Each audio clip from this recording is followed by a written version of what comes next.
Kia has just revealed the 2022 Kia Niro. They're calling it 23, but it's going to be out in 2022, so let's call it the 2022 model. And it looks good at the front and truly bizarre at the rear. Hello, my friends.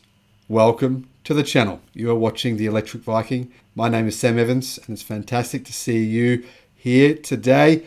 Awesome to see so many new subscribers coming to the channel. Now, we've made over 620 videos over the last 6 months. And make sure you check out some of those videos if you're new to the channel, because there's lots of information there about Chinese electric cars, about all kinds of different things going on, battery supply, battery companies, why some car companies can go bankrupt. I'll put some links in the description below to the videos I've made about potential bankruptcies for different car companies. Although that said, things have changed a lot within the last few months, a hell of a lot, as car manufacturers start to wake up and realize that by 2030, the game will be over. Now, this is the new Kia Niro. Apparently, its concept-inspired looks draw inspiration from the Habanero concept of 2019. Now, I don't know what you think, but I quite like the front of it. But the rear, to me, is truly bizarre, and I couldn't live with this car because it's just too weird for me. But let me know what you think in the description below. Could you live with this car? Now, interestingly, the Kia Niro has been an efficiency king for years now.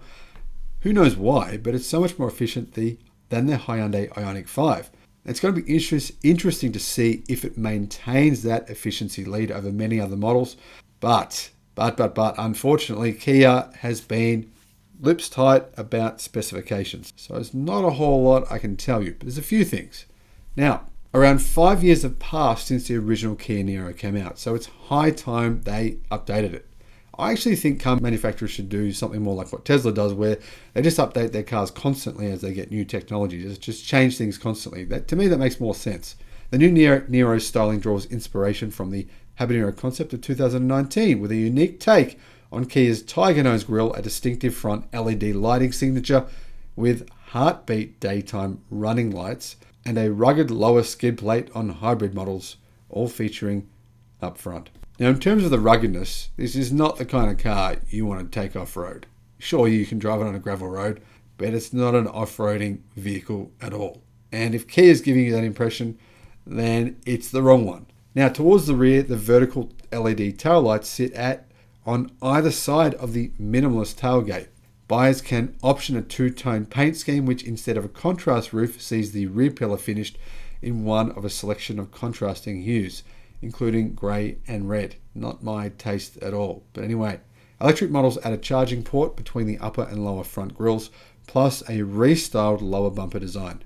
Now, inside the Niro adopts a similar layout to Kia's larger EV6 and the Sportage SUVs, with a pair of 12-inch displays that cover infotainment functions and driver instruments combined into one single curved panel. I've got to say, the interior is really nice. I like it.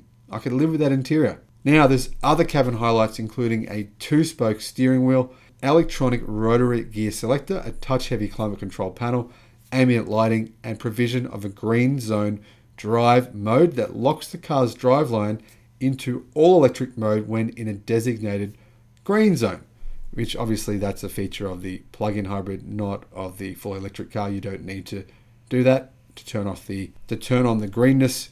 The electric one is just green full stop. Now, the seats are kind of interesting. Apparently they debut a new mechanism up front with inbuilt coat hangers and slim headrests. And they're trimmed in bio-PU material with Tencel from eucalyptus plants. Yeah, anyway, new sustainable water-based paint is used on the door panels. Good news.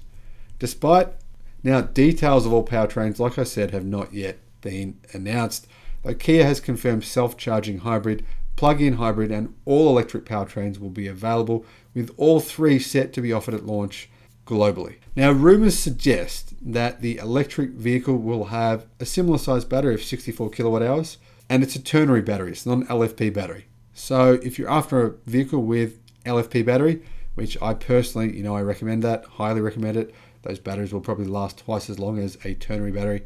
Then this is not the car for you. So when is it going on sale? Well, apparently it's going to go on sale in the second half of 2022, with a launch before the end of September appearing most likely.